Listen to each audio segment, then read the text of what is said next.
Good evening, everyone. Welcome to Beyond the Gatekeepers. I am Bishop-Elect Vanessa M. Brown, and I am your host and moderator for this evening. We are so excited to be back in the year of 2023. This is our second episode, and we are so glad to be here on tonight with our guests. And so I want to find out where people are from. I want you to tell me where you're from. And before I do that, I want to bring in my co-host, our interim co-host for the evening. He is Bishop-Elect Troy Sanders. He's the senior pastor of Rehoboth Fellowship of Atlanta. And we are so glad that he is here tonight. Bishop-Elect Troy, how are Hello, you? hello, my sister. You know we're gonna have fun for the next few Yes, months. I cannot wait. I'm excited, I am excited, excited. excited. And you know what we like to do? We like to find out where people are from. And so I Absolutely. can see in the comment section where people are telling me that they're from. I've got Chuck Hunt here from Monroe, Louisiana. Bishop-Elect Sonia Williams is in the building as always. Atlanta, Georgia is here again. Albert Reed from Colleen, Texas. Miko Mo, who's a regular. Namaste and good evening to you from McDonough, Georgia. St. Louis, Georgia in the Missouri is house. here. Yes, yes, yes. Somebody said Rehoboth in the house. Arbel Yes. Alexander, yes. Baltimore is always here. A faithful Marlene C. McLaurin, thank you so much. Again, St. Louis, Missouri. Maryland is here. Kennesaw, Georgia is in the house. I love it. Marcia is here. Your people are repping tonight. I love that. Columbia, South Carolina. Boston, Massachusetts. Oakland, California.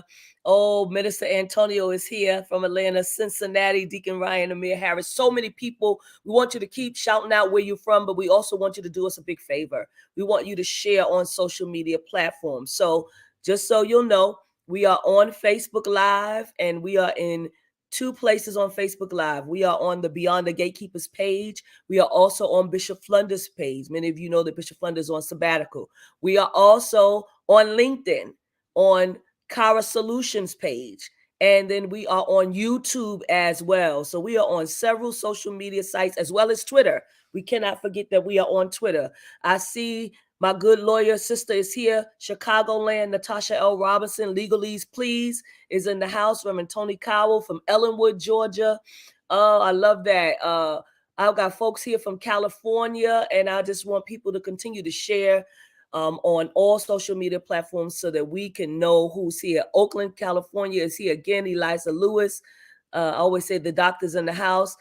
We have Bishop Jules Anderson Jr. from Franklin, Louisiana. Welcome, Bishop Jules. Thank you for being here tonight rather. And we ask that you share, everybody that can share this conversation. We've got a fantastic guest. He is not a stranger to Beyond the Gatekeepers. He's been here with us before.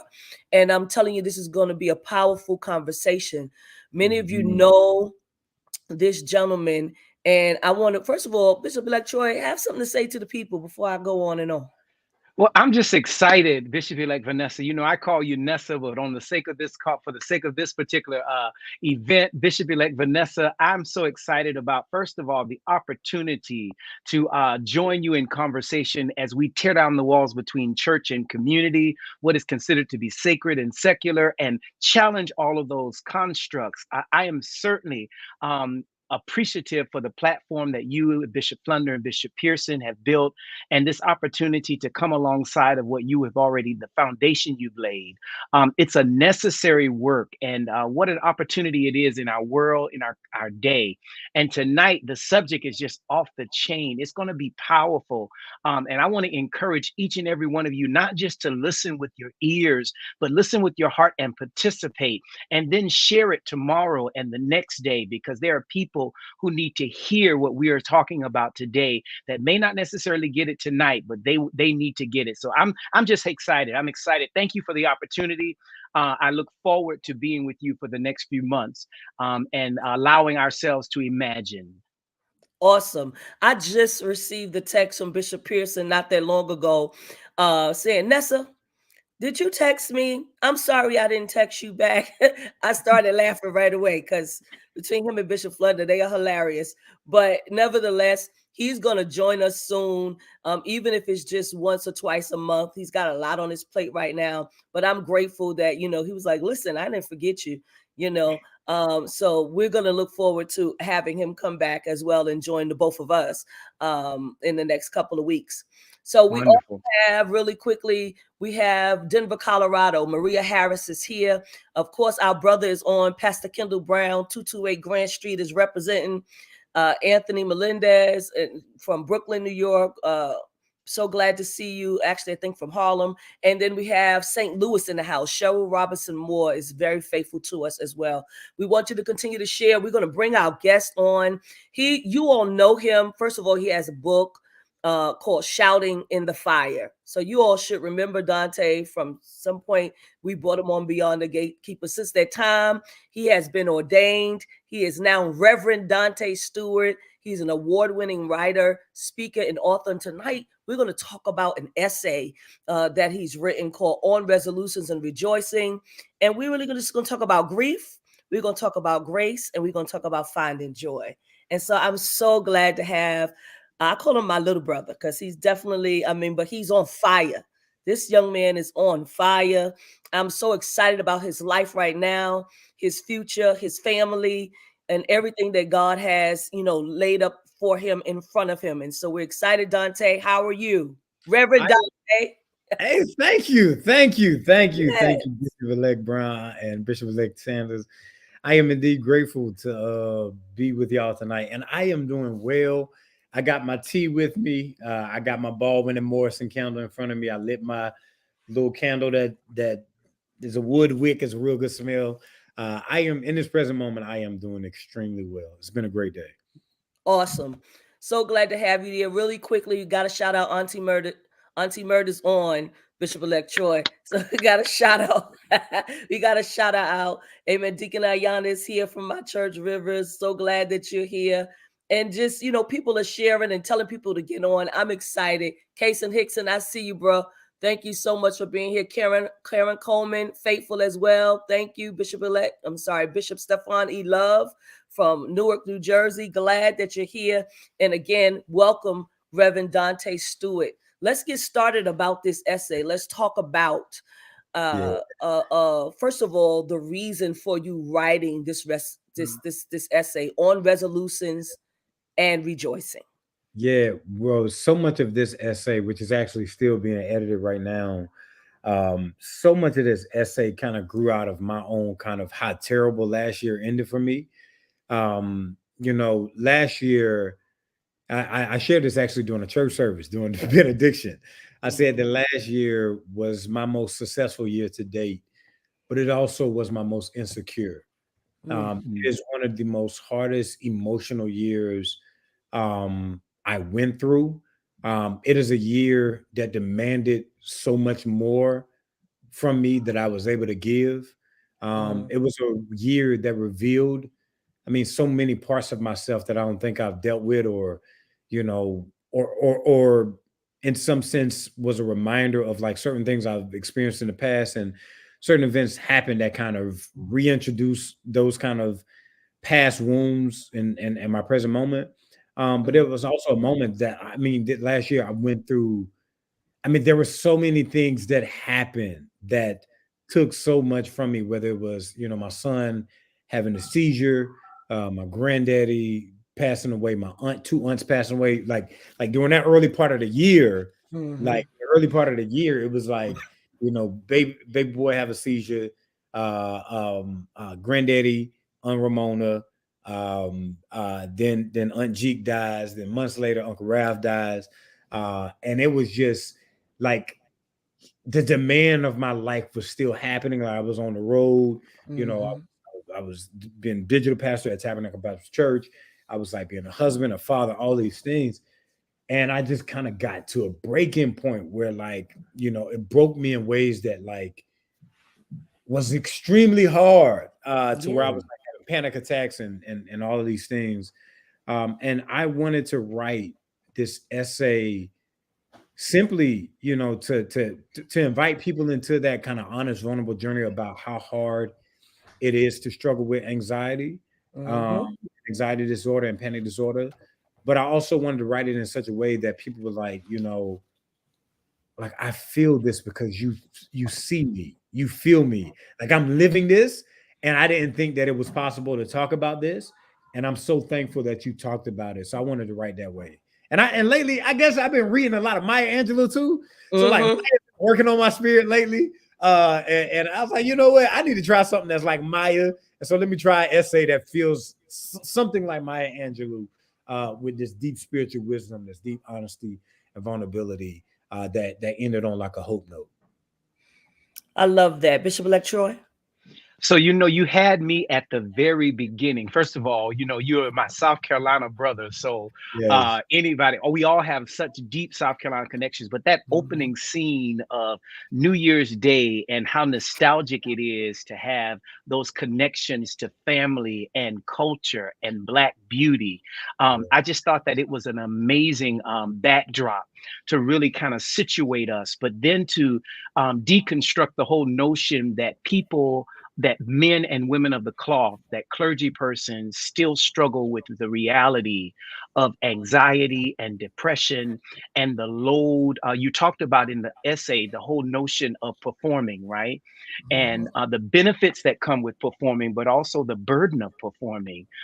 So I'm so anxious and curious to hear you say more about that.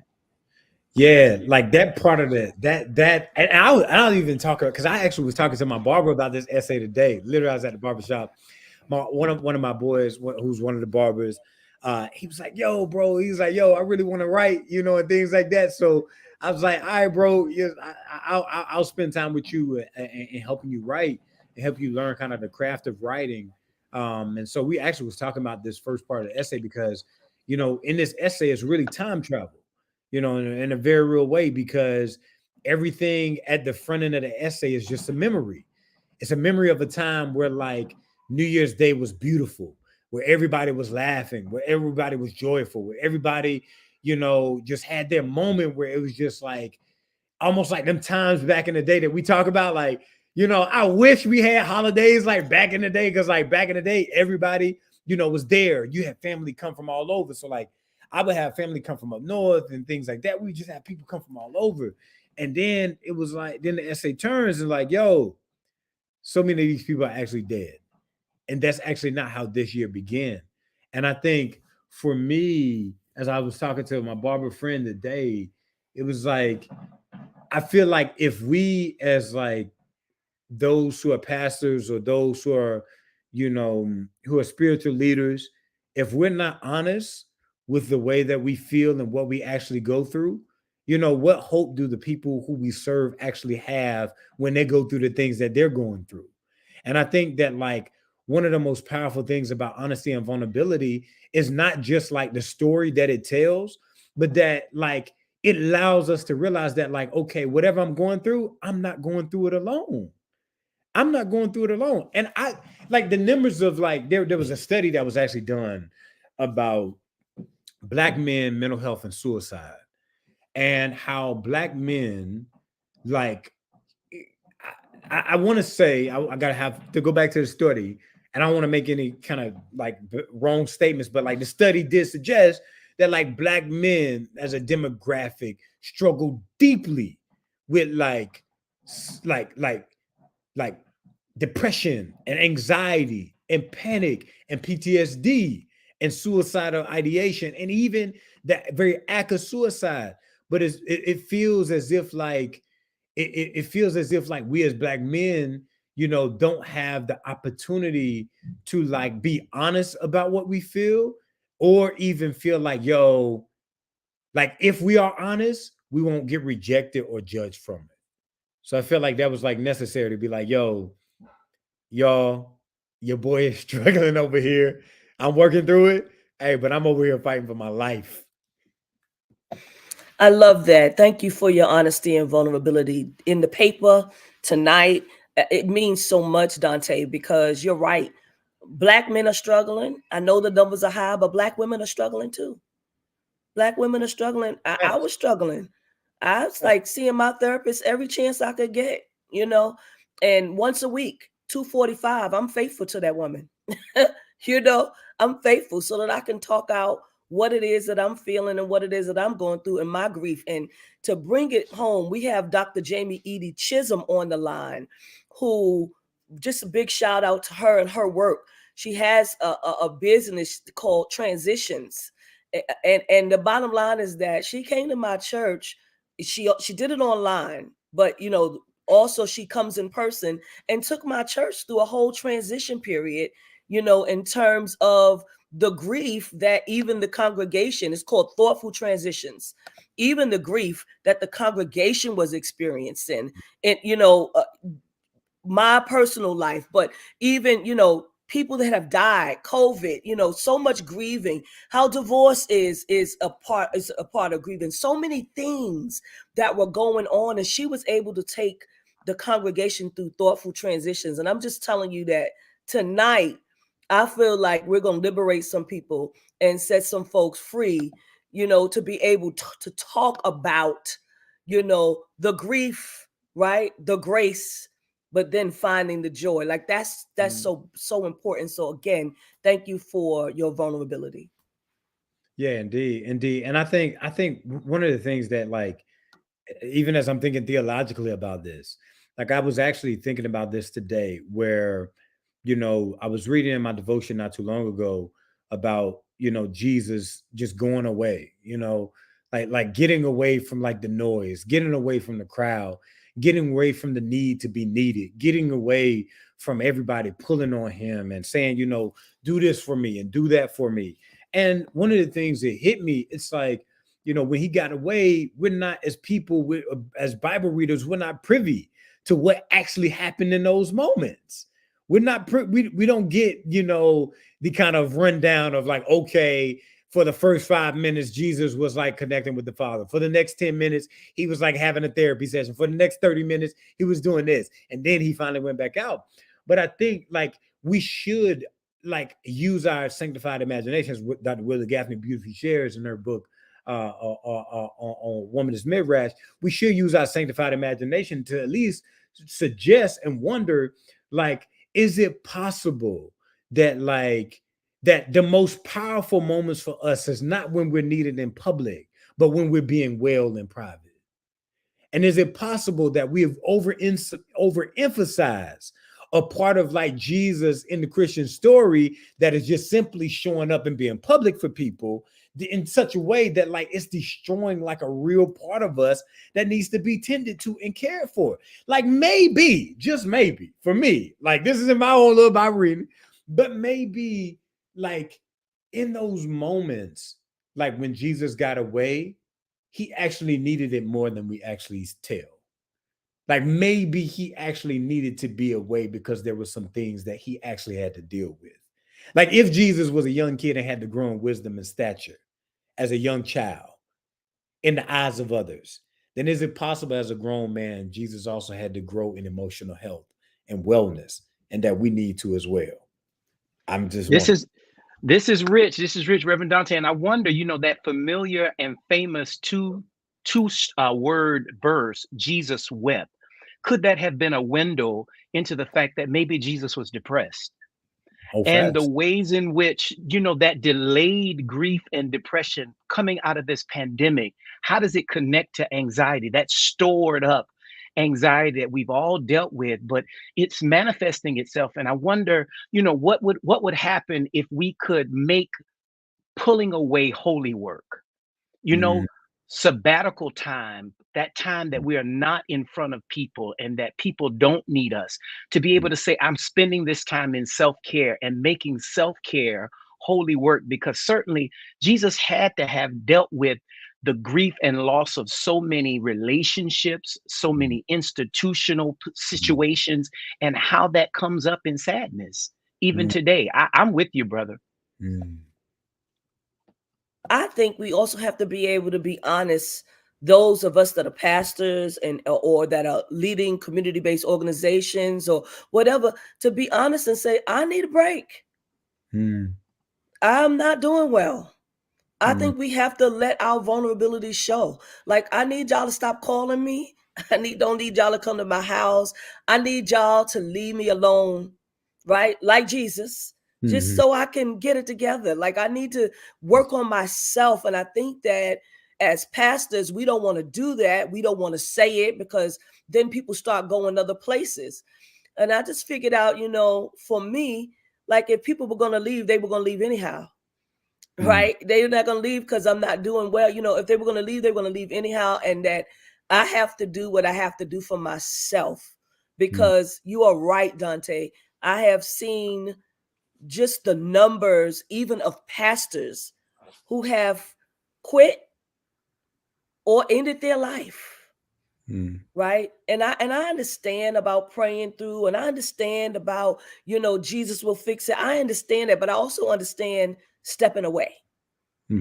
I understand that. I understand that sometimes you got to take a minute, because those compiled losses, they really do something to you. And we have to be free to say, I need help. And the help is not necessarily somebody laying their hands on me and telling me to be free. The help is me actually sitting down and talking to a therapist, talking to someone else, you know what I mean, that is not even connected to the church, about what my pains are, what my sorrows are, what my grief is. Oh, indeed. When I got to the point where I was like, because with my therapy journey, I had a therapist in 2020. It was the first time I really got therapy. But me and the therapist, we just didn't like mesh well. Like, we meshed well, but we didn't like mesh well, like the well, like I needed. And what I noticed that I actually needed was, like, I needed a therapist who was not religious. Like, because what I found is that my therapist was meeting in me in that place of like the faith dimension, but like my problems were not spiritual, they were psychological. Like, they were emotional. And so in order for me to be put back together, or at least start a journey of healing, like, I needed somebody who did not just speak to the spiritual side. I needed somebody who would help me reach back to the past and grab the person I used to be and help heal them. I'll never forget, I was in a therapy session. I was literally working through like my younger self, right? And we were talking about just the younger me. And then my therapist asked, like, yo, okay, how would you describe, like, what you're going through, or who you are, or like things like this? Like, how would you describe that, right?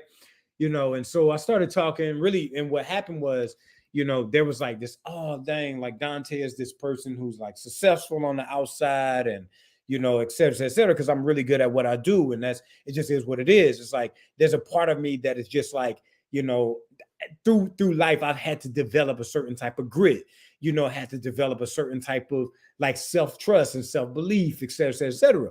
The only part about that is that on the other side of that is oftentimes, in cognitive behavior therapy, when they talk about cognitive distortions, is a lot of avoidance, and particularly the avoidance to things that reveal past trauma and reveal past wounds. So we was talking about this, and then my therapist was like, yo, describe like what you're going through. So I told my therapist, I was like, imagine every morning you wake up, and in order for you to get where you have to go, you pass a cave. And in order for you to get past that cave, you have to pass the opening. It just so happened that one day, as you're passing the cave, you hear a sound coming from the cave. It's not a bird, it's not a bat, it's not an animal. You recognize that this is the sound of a human voice. And so you get curious, as most of us humans do, like the movies say, we walk into the cave. So you walk into the cave because you're curious, because you're a human being. And so your empathy meter on the inside, your empathy compass, instead of putting you this way where you have to go, it turns to that voice that you're hearing. So you pull out your iPhone and you get closer, and then you realize, as you put your flashlight on this person, that they're in a straitjacket, and the straitjacket is made of Velcro. And you notice as you look closer and closer that this Velcro has words on it. And these words hit you because these words are familiar. And you realize that these words are actually phrases, and these phrases are everything bad said and done to this person that is sticking to them. But you also realize that in order for you to get where you have to go, you have to leave the cave. And every time you leave with more regret than when you came. And I told my therapist that so they asked, what do you want from this therapy set, from our time together? And I just simply told my therapist, I said, what I actually really want is that for that young boy to be out of the cave and have a safe place to walk together with me. Mm. So I think, Reverend Dante, this is the reason why many are choosing the journey through ayahuasca now, even because it connects that process and that path backwards. It's that kind of Sankofa model, looking backwards in order to move forward. As you were talking about your relationship with your therapist, one of the things that I appreciate about my therapist is the invitation for my ancestors to join my journey.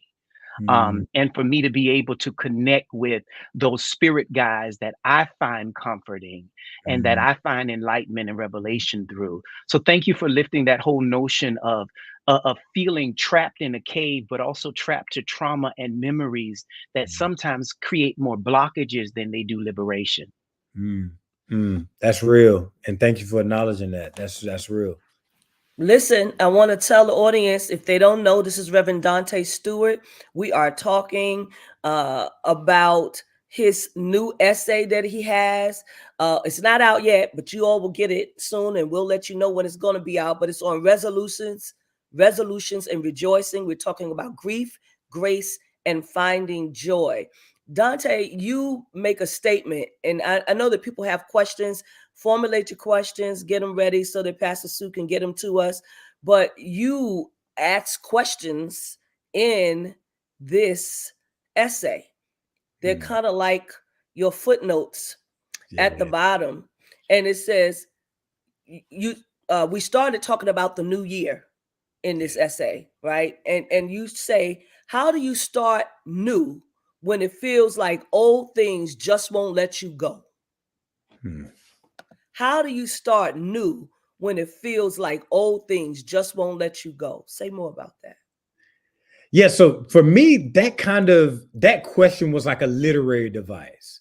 Like it was almost like a springboard to each section, because the first section begins with grief, like a deep abiding grief. So part of that question was like, it almost is like me questioning myself, me wondering, like me searching, like, how, Dante, do you start new? Like, it's the beginning of the year, and now you've heard all these resolutions and you've made all these goals for yourself. And so many of us have done this, and we've had our vision meetings, we've had our vision boards. As churches, we've cast vision for one another and for our people, and as the year get going, there's something about the new year that feels good and exciting, et cetera. But in a very real way, we still carry over, honestly, so much of what has happened in the past. And so this question, how do you start new, was about me wondering. It almost is like a cry. Like, how do you start new? Like, there are so many ways to ask this question. So look at this, right? So how do you start new? When it feels like old things won't let you go. So that way of asking is inviting me and the reader to reflect, like, first on like grief.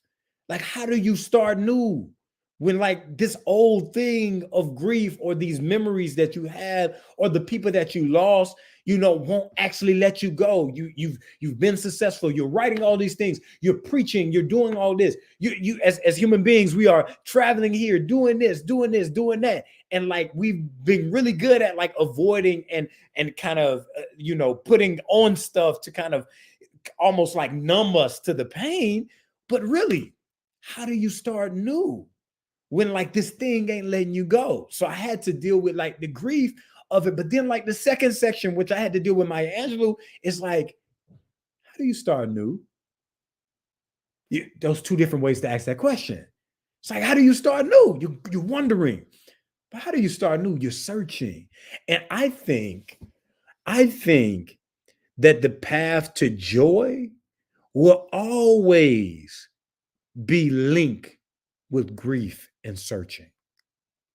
And I think the pathway to joy will always be linked to the freedom to grieve and to search. And so for me, asking that question was giving Danté Stewart, outside of every success, outside of every whatever affirmation, outside of every person, outside of everything I was doing, it was giving me the freedom to say, Danté, how do you start new? How do you? Not anybody else, not what you've read, but how do you start new when these old things won't let you go? But then it becomes the question, the searching question. Danté, how do you start new? Like, what have you learned in your own life? What have you learned in your own journey? And how can you go back to that journey? Because we as human beings, this is one of the things, I'll never forget a friend telling me this. I was complaining about a joint I was working on. I was complaining about a part of my book I was working on. And I was in this revision process. And revision process is your time to really shine as a writer. You kind of get the thing going, and then you get to shine as a writer. So I was in this revision process, trying to figure out how to like press through a mental kind of blockage that I was going through. And I was reading all these books. Trying to read this, trying to read that, trying to really help me hone my skill, to hone my voice. And I called my friend. I was talking with him like, yo, struggling with this. And he told me this. He says, Danté, you've been going to these books because you're so used to listening to everybody else's voice when you haven't trusted the voice that is your own. That was good. And I think when we are given the freedom to trust the voice of our grief and trust the wisdom that is bound within our own experience, then I think that this joy that I have, I will actually have it because it will be mine. Not this joy you have, this joy I have because I have searched for it and I have grieved to get it and given myself the space and freedom to do so. Thank you for that, Danté. I think that's a powerful statement that you made. But for some of us that have grown up in church, and I can't speak for Bishop-Elect Troy, we've been told to hide our grief. We've been told to be strong. We've been told, don't let them see you cry. Don't let them see you sweat. Put your big girl panties on. Put your big boy shorts on. All of these statements that I've heard down through the years, if there was sorrow, if there was grief, if there was, sadness or disappointment, that was something that we've been told not to exhibit. Don't let them, don't let anybody know. Don't tell nobody. Don't say nothing about it, and we've spent so many years holding on to stuff and keeping it on the inside, not telling anybody, not wanting this for fear that they're going to tell somebody else, for fear that folk in the church are going to talk about you, folk in community, folk in your denomination, all of these things. And so I think that us giving voice tonight and other voices and other books and has really helped people to liberate themselves on tonight. Like, it's okay to not be okay. Oh, facts. Or that fear, Nessa, of how deep will the grief take us, right? If we open up that door, like how deep will we have to go? And will there be something or someone to catch us when we reach that rock bottom place? Because grief can be scary, and grief can be lonely, and grief can be dark, but it's only through that grief. I love what you said, that we have to trust that voice, that only grief can speak to us in that voice, that is that authentic truth that comes out of there. Yeah, that's real. And I would suggest that when we have the inability to grieve, or when we don't give our self space to grieve, we're actually robbing ourselves of our humanity. When people say, you hold it in or you bottle it in, that actually says more about their relationship to their own emotional health than it says about your struggle with your pain.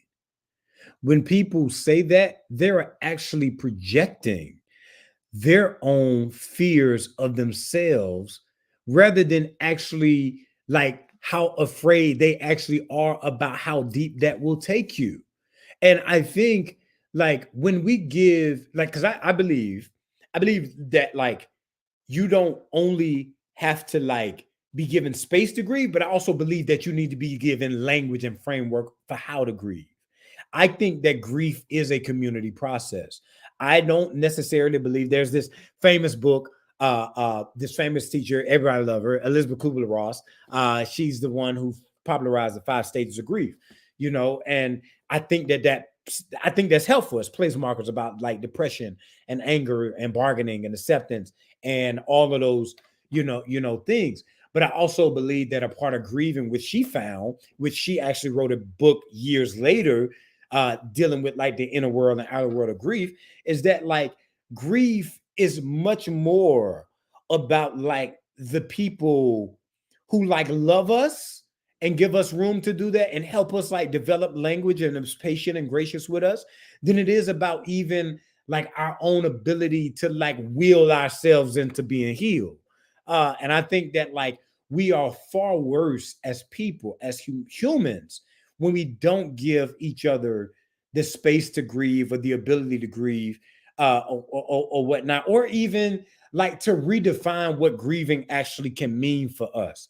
Sometimes for some people, grieving actually will mean, go into a therapist.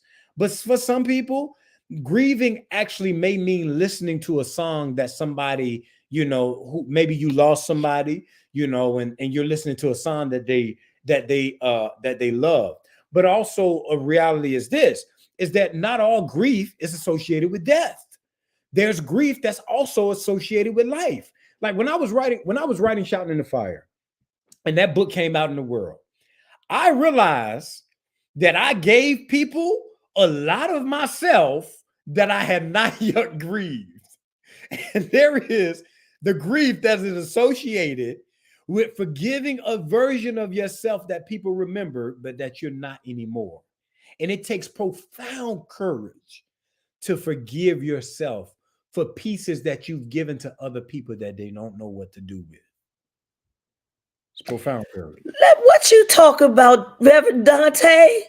My goodness, that was so powerful. That whole step about forgiving ourselves and forgiving previous versions of ourselves, because we have grown, we have matured, we're not that same person anymore.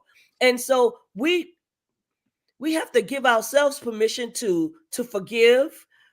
And then we also have to give ourselves permission to allow people to kind of stay there if that's what they're going to do, because you can't do anything about it. Like you can't make people come along with you because you're not that same person anymore, right? Like people have these ideals and ideas in their mind about who you were and what you did before. And I mean, I hear it all the time in different conversations, well, they did this and I remember this, but like the way that they presented to me, they're a completely different person from who you knew them to be 5 years ago. What they did 5 years ago, what they did yesterday. I told somebody the other day, we evolve. We don't just evolve in years, we evolve. Like everything about us is evolving. Like the hair on our head is shedding. You know what I'm saying? The hair on our body, the skin is shedding. We're evolving, we're moving forward. And I think that we find it difficult. That's that whole piece of moving on while something is still holding on to you. Oh yeah. You Oh know? yeah, that's real. That's real. And I think that we as human beings, especially as you talk about like evolution, like to go back to the metaphor of a younger version of yourself in the cave. I think when we are able to accept the reality that the person who I used to be, I'm not anymore. When we're able to accept that and to forgive that person, like to forgive, like legitimately, like the person I needed to forgive the most at every stage of my life was never the person who hurt me the worst. it was always myself blaming myself for putting me in those positions. The person I've had to forgive the most was always me. And every time you forgive that person, you are loosening every word that was said, every bad deed that was done, every part of that Velcro straight jacket.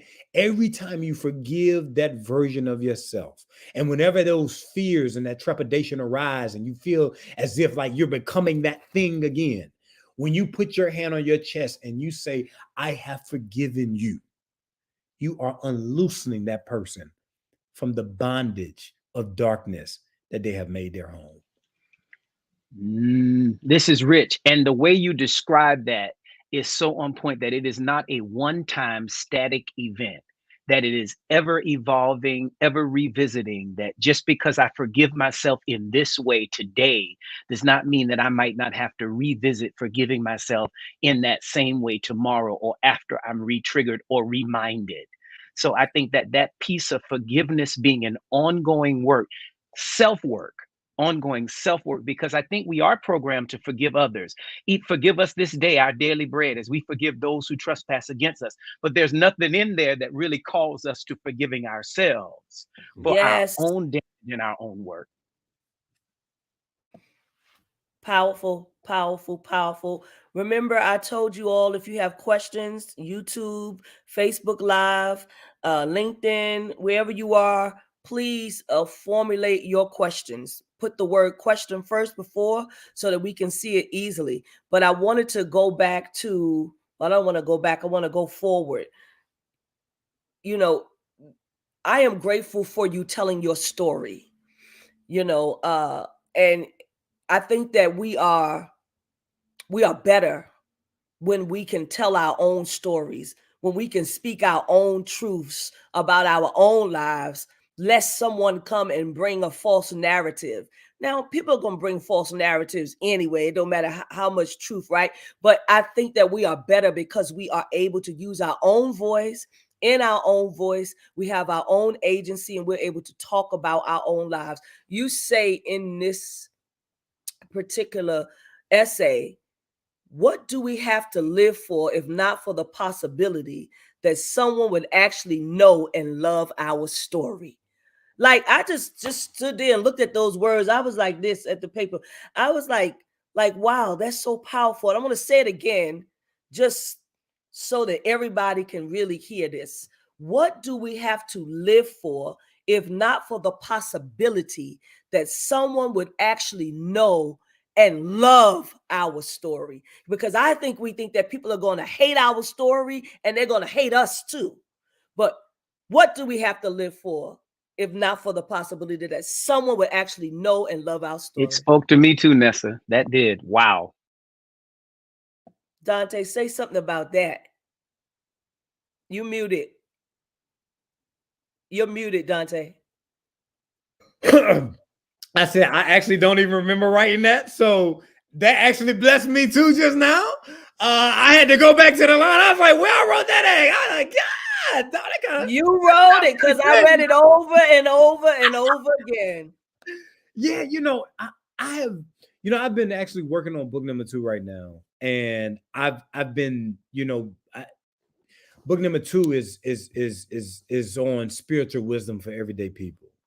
And that's just kind of a working theme of it. And I've been writing in it. And one of the themes that's really been kind of surfacing is actually in one of the chapters entitled Loving the Life That Is Your Own. And back to therapy. I had, in one of the sessions with my therapist talked about like living life on autopilot, particularly like living life on autopilot and, self-talk. And one of the things that as we've been like processing a lot and working through a lot, it came to be that like, yo, you have been forced to live your life on autopilot as a human being.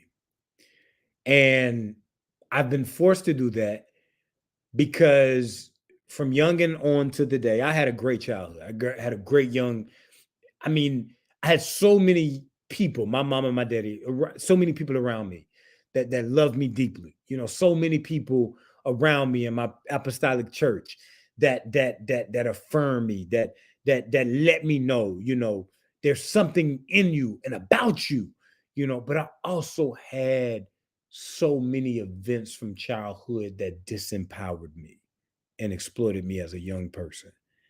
And as I grew older, I had more events that did that. And, you know, I made this kind of confession that, like, yo, I don't think there's ever been a moment in my life, you know, where I'm not consciously proving why I exist as a parent, as a minister, as a writer. There's always this part of me that's like, okay, will they like me or will they affirm me? Because my norm, my autopilot for so long had been, okay, they only like me for a season and soon that liking is going to turn to rejection. So if I could just numb myself enough emotionally, you know, and just keep my head down and live life on autopilot, when the turbulence come, I may feel it, but it's not going to throw me off. And it's a form of coping. And so, like, as I've been writing this book, it's been like, yo, I've really been wanting to deal with myself and like trying to actually put my hand back on the steering wheel for myself and to say I don't have to be forced to live on autopilot. And because I have lived on autopilot, my self-talk has made me believe that I cannot be trusted to put my hand on the wheel. And so many of us, when we think about trauma and insecurity, they both come from the same place. Trauma comes from the place of people forcing us to believe that our hand does not belong on the wheel. Can you say that again? Come on now. I don't even try, but I know you're talking right. Trauma comes from people, they come from the same place. Trauma and insecurity come from the same place. It comes from people making us, forcing us to believe that our hand does not belong on the wheel. Insecurity happens when our hands are on the wheel and we convince ourselves to take them off. And so for me, the empowering, liberating truth, as we think about, okay, you are a human being created in the image of God, and you have the breath of God in your own life, and you have the divine stamp on your life, and you have something about your life that's worthy and beautiful and loving and should be received and should be affirmed and should be noticed and deserves to be told again and again and again until you believe it. You know, to be created in the image of God, we have to be reminded continually again and again and again that we are not just here as human beings to be loved, but our lives are actually necessary to actually defining what love actually is. One does not understand self-love without first embracing self that makes love even possible. Those two words belong together. Wow, that is rich. That's rich. I could keep going now because I'm in. Yeah, but I gotta say something. I'm trying to tell you, we want you to. We want you to keep going. I want you to keep going, but I gotta say this. No, now. you're good. I gotta say this because this is important. I looked in my mailbox the other day and somebody sent me a book. I don't know where the book came from, but they sent me a book. Y'all ain't gonna like this, but the book was a Reverend Ike's Science of Living study guide. Reverend Ike's Secret for Health, Joy, and Prosperity for You. I just want you to know that most of the stuff that you're saying right now, Danté, it's in this book right here. People didn't like Reverend Ike for a lot of different reasons. I get it. But the stuff that's here, these affirmations, this self-talk, and him utilizing God in this self-talk as well, the divine mind, knowing who you are, it's all in this book too. Mm-hmm. It's all to encourage us, and you just are coming back to reiterate and reinforce the notions that, hey, we are good, that there is goodness inside of us. Like inherently we are good. Like no matter what was done, no matter what is being said, no matter what or how people feel, that we are good. And he teaches the same thing. Like it's the self-talk. What are you saying about yourself? Well, what I'm saying about myself is what I hear people say about me. And that's why it's always I used to hear people say, watch your ear gate. Watch what you allow people to say to you. Watch what you allow to get down into your spirit. I had to bring him in. I know people are going to be like, Reverend Ike, but, he had that thing going right when he talked about self-love and self-affirmation and giving you positive affirmation. So thank you, Danté, for bringing that back. Oh, indeed. We can't. That's good enough right there. This notion is radical because it is a threat to the institution. And that's the reason why the institution doesn't want us to embrace it, because it disempowers the institution from telling us we are bad and need recompense and need to be reformed. The institution's work is to do that. But this call back to self-love frees us that we are our own healer. Heal yourself. And that healing comes from within us. So I thank you for calling us back to it. Yeah, and I think honestly, if I'm keeping it a buck with you, like there is no self-hate like Christian self-love. Like so Bro, much. did you say that for real? I need somebody to tweet that under Beyond the Gatekeepers and say that Reverend Danté Stewart said that. Come on now, let's get to it. Like because and this is why let me put on my theology hat real quick. This is there is no self-hate like Christian self-love. Why? Because all the way from this goes all the way back to colonialism. This goes all the way back to, even beyond, even post-colonialism. I'm even thinking about right now, and the great German sociologist Max Weber's Protestantism and the Spirit of Capitalism, and how he talked about the ways in which like Calvinism and this kind of puritanical doctrine, robbed the body of its goodness. When God looks at us as human beings, like the first thing God sees is something good. Like how much have we been robbed of self-love because we have been convinced theologically that the first response to ourselves is sinner rather than somebody who's loved and accepted by grace. And Christian self-love, because it has been disjoined from the body and actually having some fleshiness about it, what we have tended to do is think that when I am praying in the spirit, that I'm actually being loving in my mind and in my body, which those can be totally polar opposite things. I can be praying in the spirit and harming myself. Like I can be praying in the spirit and praying to God and praying to Jesus, but I'm not taking care of myself.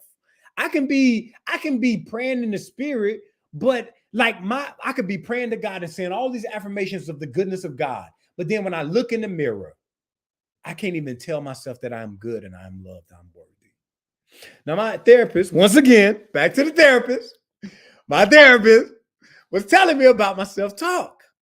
And this is the thing about self-talk. This is the thing that liberated me and has been continually liberating me. He says, self-talk is a learned response. If you have learned something bad, then you can unlearn it and learn something better. I think that's like gospel. When Jesus says, Jesus, there's a story in the Gospels where, you have heard it said, but I've said to you, blah, blah, blah, blah, blah. what Jesus is in effect saying is, the way you're doing it may not be the best thing for you. And you need to learn something better so that you can be better and love better. I think that's our journey with self-talk. We have learned it. And if we are to heal and become whole, then we have to learn something better. Danté, I'm going to read to you some of the comments, and then I'm going to ask you two of the questions that are here. And Bishop-Elect Troy, feel free to chime in at any time. Kelly Isola, we know her from the Unity Churches based out of Kansas. And Kelly has been a strong supporter of us, and I'm appreciative that she's on tonight. In a culture that objectifies the body and commodifies the self, self-love is the biggest middle finger of all time, particularly for those of us who are taught that we are not worthy of love, or that we can only achieve worthiness through perfectionism or productivity. Amen. Okay. I mean that's real. I think that is real. I think perfectionism, robs us of our beauty. Perfectionism robs us of our creativity. Perfectionism robs us of our humanity. Perfectionism robs us of our goodness. And really, honestly, I think the thing that perfectionism robs us most of is acceptance of who we are in the present moment. Perfectionism is nothing but time travel. It is literally time travel. Trying to be perfect in the past, trying to develop a perfect future. And what it doesn't do is allow us to be present in every moment. And I think, like, I was actually talking to my friend about this. For those who don't know, I played college football at Clemson University. And one, I think, though, that Clemson gave me amazing things. I love playing ball. I'm still an athlete to this day, so I can run with the best of them, jump with the best of them. But one of the things that Clemson robbed so many of us of is like the self-love that believes we're worthy and don't have to do something to earn it, or fear that whatever worthiness we have will be taken away. And I think perfectionism is more a coping mechanism with fear than it is a life ethic to gain some type of goal. That's powerful. That's good. Bishop-Elect Troy, you have something you want to say? I think this whole notion of we not having to be perfect kind of gnaws at that idea of performing and perfectionism go hand in hand. And I think they're fruit from a poisonous tree. And the reminder that in all of who we are, where we are in this moment, we are God's gift to ourselves and this world. And when we stand and connect to that, we free ourselves from the expectations that come from within and the expectations that come from without. This is rich. Powerful, Bishop-Elect Troy. Thank you for that. Reverend Danté, I got two questions for you. One says, this is Bishop-Elect Sonia Williams, says, how do we undo the poisonous teachings that says commonality invites contention and transparency invites treachery towards spiritual leaders from their congregation? I'm going to read that again. How do we undo the poisonous teachings that says commonality invites contention and transparency invites treachery towards spiritual leaders from their congregation? I'll deal with how do we stop bad theology? And I think, if I'm hearing correctly about transparency, I'm wondering if they're sharing that like being too transparent, or maybe, I don't know. But how do we deal with, or stop the toxic theology, or the terrible theology? I return back to Maya Angelou, and one of the things she says, if a person, any human being, is told often you are nothing, you account for nothing, you count for nothing, you're less than a human being, then that person finally believes it. And I think for us, if I'm hearing this question correctly, I think the way we disarm it is we lean into like honesty and vulnerability and transparency in a way that affirms us and not in a way that like destroys us. Like there's a way to be transparent that can be wielded as a weapon, you know, but there's a way to be transparent that can become healing balm to the soul. And so I think that type of transparency is the one that affirms us and who we are and tells us that we count for everything and that we're worthy. And so I hope that answered the question. My bad. I like it. Bishop-Elect Troy, you have something you want to add to that? No, I think you hit the nail on the head. It's kind of that the people need to see us bleed, but not bleed on the people. And so I agree. I totally agree with that. Here is another Minister David. He says, being present is so important yet so difficult. How do we learn to live in the present, thus enjoying the ride instead of always looking for the next? I was in New York recently for a trip, and I was walking on my way to Middle Church, go visit my friend Reverend Dr. Jackie Lewis. And I stopped at a coffee shop to get me some tea. Walk out the coffee shop, and I looked to the left. Like I knew this was divine. On a building with glass, there was written, "You're so in your head. You're living so much in your head that you cannot enjoy where you are." Literally written on a building. You're so in your head that you cannot enjoy where you are. So I think, how do we learn to live in the present? I think first and foremost, we have to get out of our head.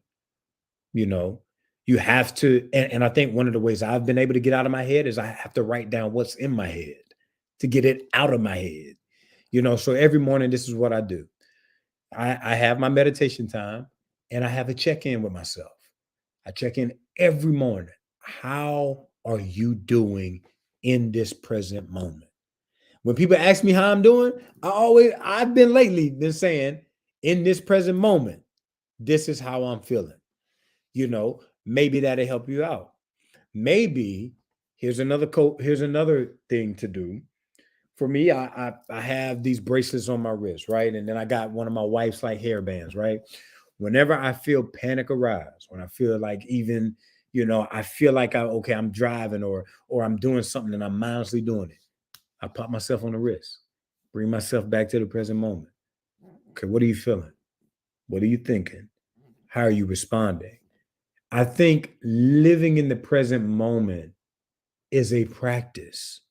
It's a skill set that we develop over time that takes work, because as human beings, we're pulled on in so many different directions.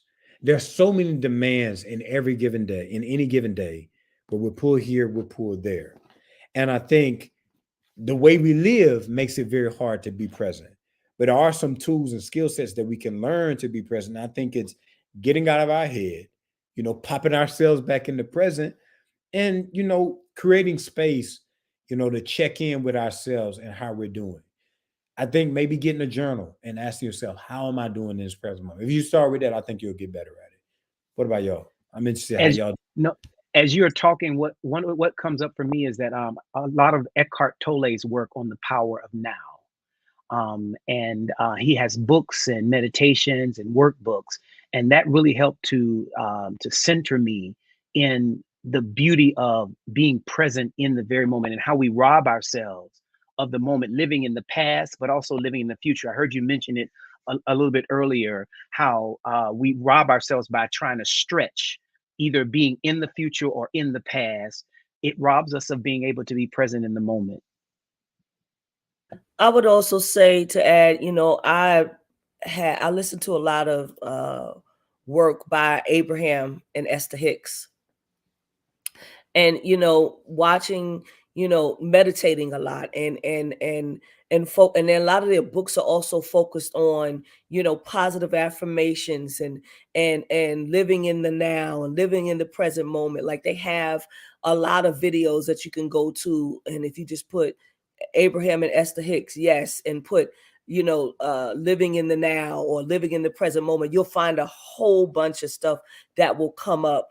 Somebody is giving a talk or whatever on that very same subject. So I find that to be very empowering for me. I want to leave us with this, though, if we can, Danté, Reverend Danté, in the last part of your essay, probably the third paragraph down to the last line, you say, I have no resolution in the next year but to live as freely, as creatively, as artful, as slow, as whole as possible. I want nothing more than it to be a year where I become more alive and myself, and better with those I hold dearest and those I will meet along the way.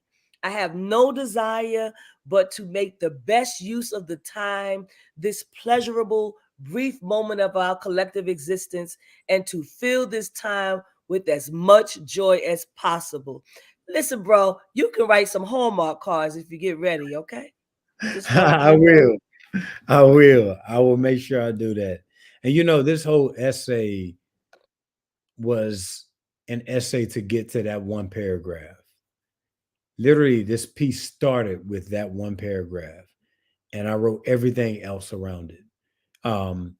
And I knew that was the thesis sentence of the essay, but it needed to be at the end because, like any good movie, you first have to be introduced to the character before you can grieve them or love them. And I think with any type of writing, you first have to be given the life and the story before you can accept it and learn from it. And I think, yes, I want that for all of us, that this be a year where we live free and creative and rid ourselves of, you know, everything that robs us of the joy we deserve. So yeah. Powerful, powerful. I'm going to let you think about this. I'm going to let us go, but I do want Bishop-Elect Troy to give us, say something, a final remark, and then I'm going to leave it to you, Danté. Dante, all of this conversation tonight, and particularly where we are now in the conversation, just reminds me it's another clarion call for me to pace myself and to be kind to myself. Those are things that remind me that in this moment is where I need to be, and all that I need for this moment I already possess. And so it's a rich reminder for me that living in the past and living in the future robs me of the beauty of my becoming for this moment. And the Christian theological language is filled with it. For such a time as this, it reminds me that I am created to live in such a time as this. So thank you for sharing with us tonight, my brother. Keep writing. We need to hear it. Thank you, Bishop-Elect Troy. Danté? Well, thank y'all. I don't think anything else needs to be said, but thankful for the space and the time that we have been able to share together. And I pray for all of us and that we, whatever it is we desire this year and need this year, that we find it. And that whatever regret we hold, that we would be released from it. And whatever lesson that needs to be learned, we learn it without like beating ourselves up about it. And really, whatever journey we must take this year, that we do it with courage and grace, honesty, love, and hope. So I'm grateful for y'all. Much love. Very grateful for you, Reverend Danté Stewart. Thank you so much. You are a blessing. And I just know that there's going to be so many great things on the horizon for you. Even right now at your door, I'm excited about what's happening for you. Give my regards to Jasmine and to your children. And we say, God bless you tonight. I want Beyond the Gatekeepers to know that we'll be back on next week. By the grace of God, we have LaVon Briggs. She has a book called Sensual Faith, The Art of Coming Home to Your Body. And so we are excited about that conversation. And so we're looking forward to having her come on next week. We want you to let people know. But what I also want you to do is I want you to share this conversation. People that didn't make it, make sure you share it. This is something that people need to hear. I don't, it was for such a time as this, yes. But I also feel like people need to hear it. Put it in the inbox, share it on your pages, all over social media. A powerful young brother doing great work. We're so proud of you. So glad that you are part of our family, our community, Beyond the Gatekeepers family, T-Fam. We love you. And we want you to stay encouraged, my brother. Indeed. Thank you. Thank you. You are welcome. So I have some announcements I need to make. I'm pretty sure that I do. And we want you all to support our broadcast.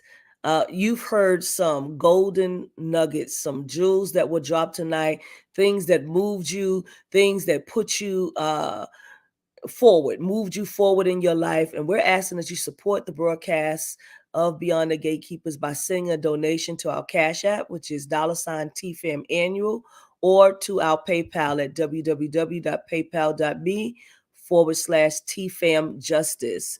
Again, that's Cash App to $TFAM annual, or PayPal, which is www.paypal.me/TFAM justice, so that we can continue on in this great work.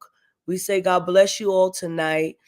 We appreciate you so very much for joining us. Want to give a shout out to Pastor Sue for Kara Solutions, who helps us put this on every week. If you need her services, look her up, look up her website as well.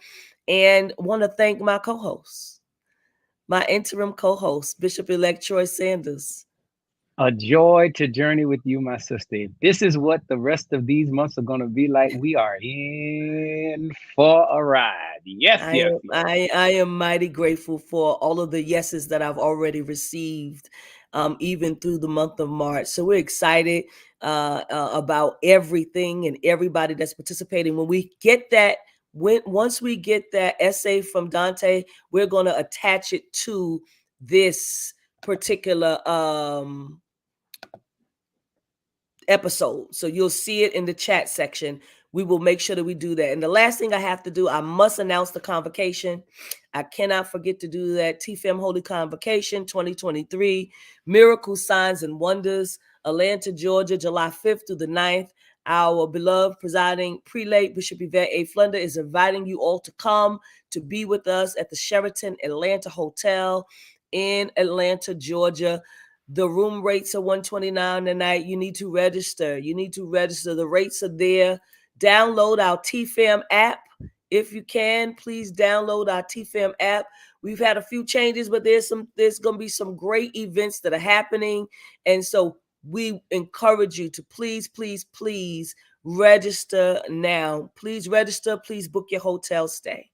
Thank you so much. Bishop-Elect Troy, we're going to have a good time in Atlanta.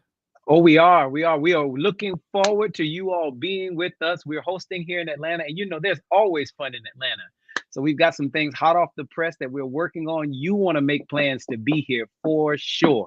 I'm looking forward to it, Nessa. Indeed. We thank you all so very much tonight for joining us. We tell you for the convocation, bring the kids, right? We're going to have a whole track for children as well.